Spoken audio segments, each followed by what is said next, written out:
Good morning everyone and welcome back. I need to go and dump this trailer load of wood that Dad has been splitting. He's been chipping away at it.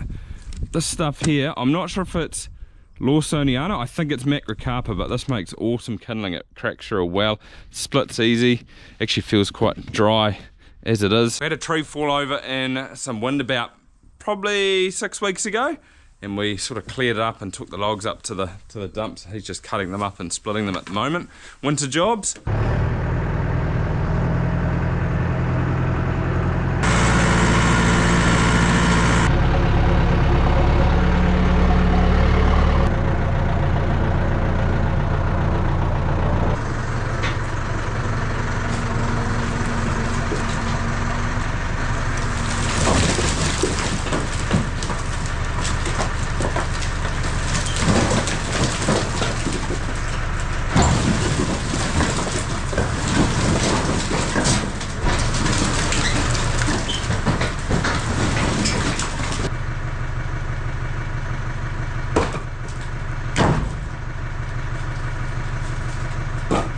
We started putting it in this hay shed because we didn't really use it for much other than sort of storing the odd bit of equipment, and we needed a new place for the wood. It is quite handy too because I can come in here with a tractor and sort of push it up into a pile, and we actually get quite a bit of wood in here. There's another trailer load up the top that Dad's finished too, which needs dumping as well. I was thinking I might as well just come up now, grab the other one and do it while I'm at it.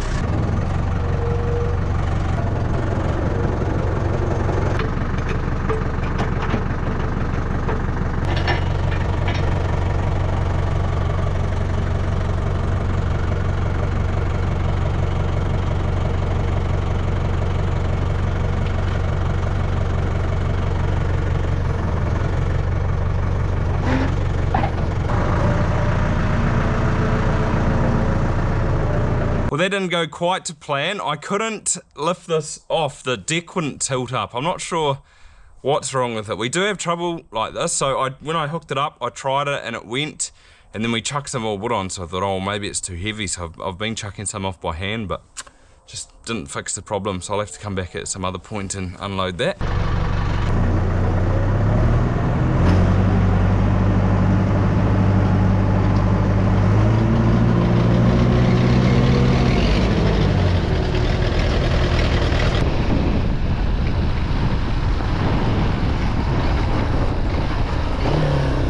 I had to give Dad a pull start on that tractor. It's got a faulty ignition, so it always needs one, but he's gonna mow the roadside, get it looking nice and tidy. Whereas I have Anthony from Newmat. He is coming out any minute now, and what we're gonna do is measure up this cowshed yard here and see what it would cost to get rubber matting put down.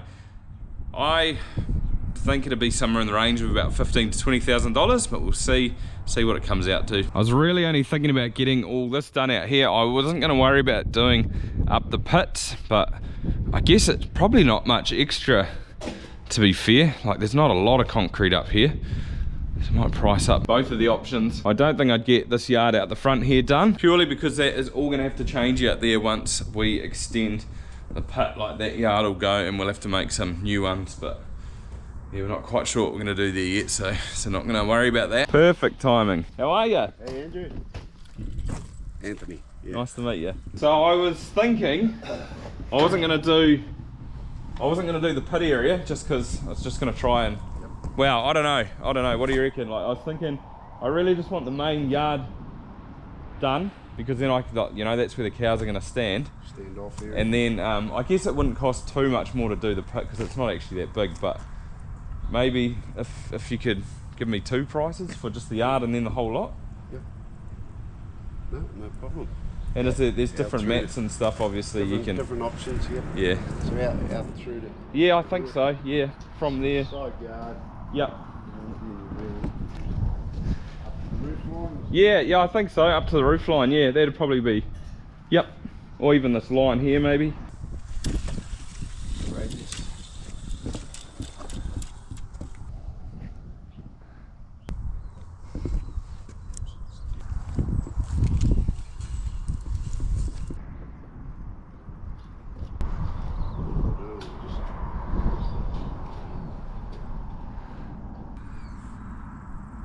or do people do like yard only and then leave the pit, or do people tend to just do the whole lot? Depends what you're doing it for.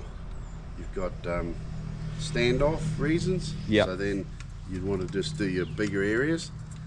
Sometimes you have slipping. Yep. Smooth concrete or falling into the pit, so they want to do Oh, okay. slippery areas. Yeah. Sometimes they're in shed feeding and the cows are fighting to come into the bales, so you're getting a bit of white line or hoof wear at the entrance there. Oh, okay. So that's another reason. And sometimes the exit, they're screwing to turn.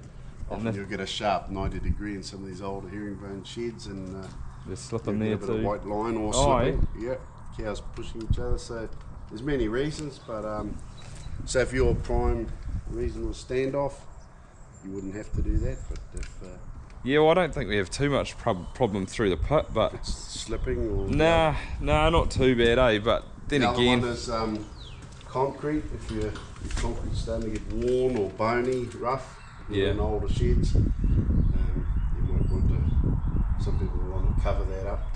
I was thinking it might not be a bad option because I feel like I'm a little bit tall for this pit. Like the pit should be a little bit deeper, so raising it near an inch might make quite a big difference too. Cupping on. You'd raise the cows. Yeah, raise the cows and not me, not in the pit. So would actually, yeah, I think it might make a difference.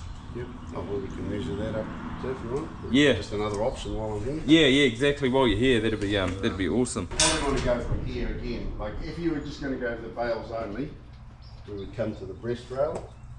Oh, okay. But what's going to happen is if you do that and that, you're going to have this little bit of no man's land. Yeah. Down here that's going to. Nah, I just do all the concrete. Yeah. And it's not a big area, so you just Nah.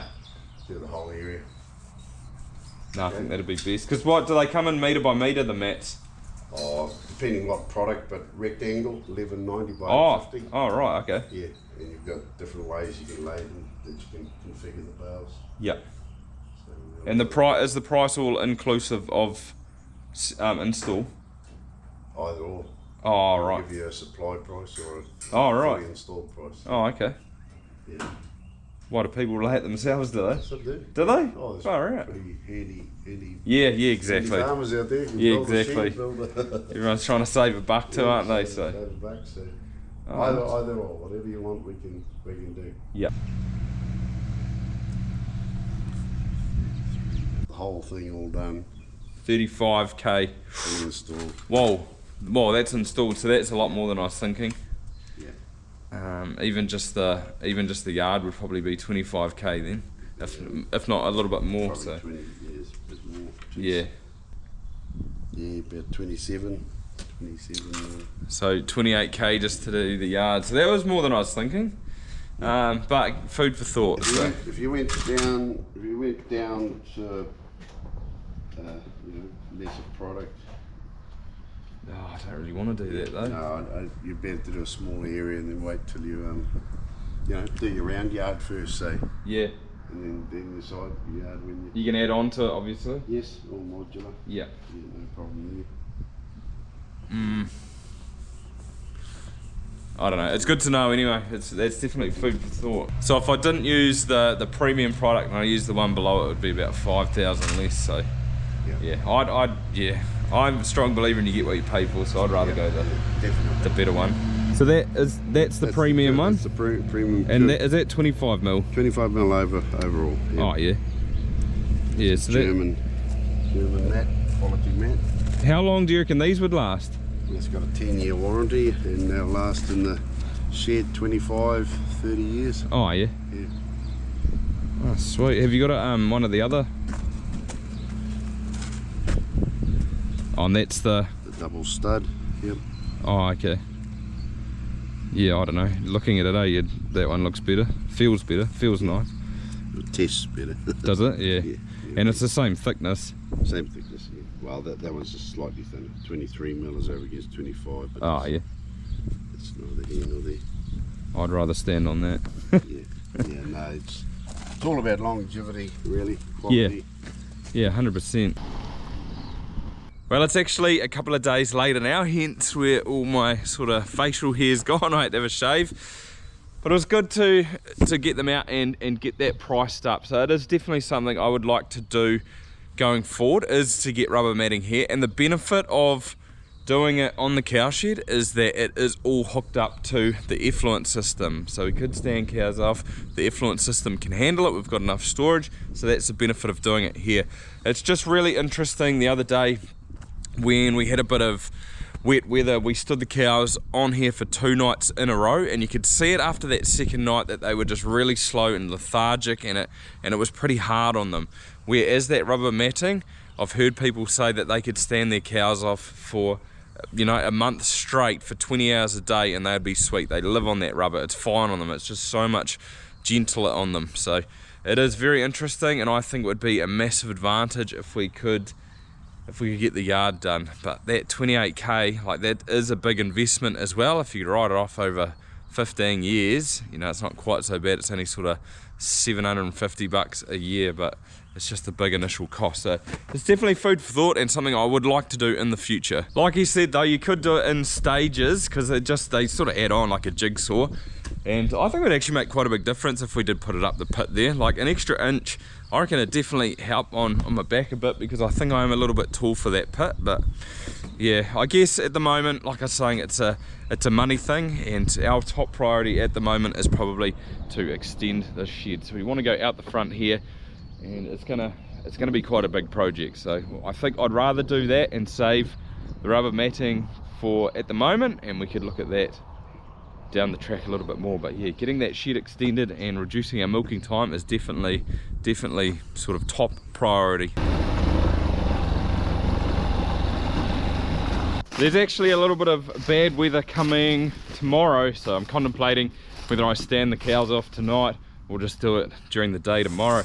But I do have something else pretty cool to show you. I went and picked up one of these the other day from a local catchment group that I am in, and this is a trap, but it's a really fancy trap. This is the company that make them, New Zealand Auto Traps, and if I can get it undone, it is actually loaded at the moment, but you can take the top off. Might need 2 hands. There we go. I have screwed it to the tree. You do need a drill for this, and what happens is that you put the lure, there's a line in here that feeds into a little motor, and the motor pumps this lure. So this is, I'm not sure what it is or what's actually in it, but that's to attract the things. And then there's a battery, so it's a battery controlled thing. It only goes during the night time. There's a couple of sensors in there which turn it off during the daytime, because obviously, like, most of the activity comes at night. The trap's designed for possums, cats, and sort of rats and rodents of such. That lure only goes when the trap's active too, but it's quite cool. That battery pack just unplugs. I think you get 90 or 100 kills out of it, or about 6 months, and then you can just recharge it. So it's a little bit hard to see, but there is a bit of a plate up there that's got the lure on it. It's got this strap that comes with it, so that the animals can climb up here, get into it, and once they stick their head up, there's a couple of sensors, and then this bar there just goes whack. It's actually got a bit of like a cutter bar down the bottom. Look at that massive spring that's in there. Like, that is a huge spring. You might be able to see it better from that way, but the sensors just get tripped, and that's how the trap goes. So I can whack this back on there. The catchment group I was actually referring to, it's more of a, well, they call it the ecological corridor. It's between Prongia, which is the mountain over there, and Mangatautari, which is the mountain over there. So what they're doing is trying to create a passageway in between the two mountains for birds to come along. There's a river down there which is sort of predominantly planted, and then there's little sort of areas like behind me where we've planted it. These birds can stop on the way and feed, and it creates a bit of a highway between the mountains. So that is the plan of it, and they've done great work. But through that, it means that I can get a couple of these traps, and they're actually at a subsidised rate, because I think they're $600 if you went out and buy them, and we get them a little bit less through that group which subsidises them, which is pretty cool. So I've got one. I think I'm going to also order a couple more. It's a bit of a shame there's no dead rats below it at the moment. I put it here for the meantime because there is just heaps of rats that live around these trees, because the walnuts have dropped not long ago. Look, you can see all these ones that are piled up here below these rat holes that live in the bank. Like, let's see if we can find them. It looks a little bit fresh over here. Look, see in there, holes in there and in there. So I've put it sort of in the middle of these trees, hoping that I might nail quite a few, and then once from there I'm going to go and stick it over in this planting that we've done. So that was the main reason for getting it, is now that we have planted these areas, it's about keeping the pests and the rodents out of them as well. So yeah, I'm going to put that one there, and I wanted to get another couple of traps just for the other areas as well, so we could try and hit all three. They're actually quite clever, those traps. It's not the one we have, but they do make another model which is more expensive and a little bit more high tech that reads microchips in cats, so it won't set off if a domestic or a pet cat sticks its head up, but it will do it if it's a feral cat. So that's quite clever. And there's also one with an antenna on it, and it can speak to like a number of traps in the area and let it know what's going on, or whether they have different lures for different animals. I'm not quite sure. So if one was letting off heaps of one lure, it might let the others, and it might put out more. Johan was talking to me about it. I'm not quite sure. I'll have to do a little bit more research, but it's yeah, it is very cool what they come out with nowadays. So it would be cool to get a couple more. I came down here yesterday though and planted most of these carrots along here. I've actually done most of this drain. Here's a bit of a native one, or one that was here beforehand. So that's what they're going to look like in hopefully sort of a couple of years. They get nice and tall like that, and bushy, and provide this waterway with a bit of shade. That's the whole idea of it. Another name for them is cutty grass. I wish I had worn gloves. It was a little bit hard on the hands. I do have one tray left, which I need to start on the other side, and might just order some more and get that whole side done, which would be nice. I also need to put another wire on this fence because cows do reach through and grab them, so I don't want them pulling them out. It is quite good though that if they do encroach on the fence, the cows will sort of just nibble them and sort of keep them under control a little bit as well. But I also need to move this fence back so we can get another row of trees, or a higher row of trees behind it, and provide more shade. But that is in the future plans, not right now. That will pretty much wrap this video up, but hopefully if you have been looking, or you are curious about the rubber matting, this might have given you a good indication to what it sort of costs, and what it also kind of looks like. It was only a small sample, but you sort of get the gist of it. And keep in mind, we do have a small cow shed, so if you do have quite a big one, it will be quite significantly more expensive, but at least it gives you a bit of an idea. Hopefully you enjoyed it. Thumbs up there, be awesome. And apart from that, see you next time.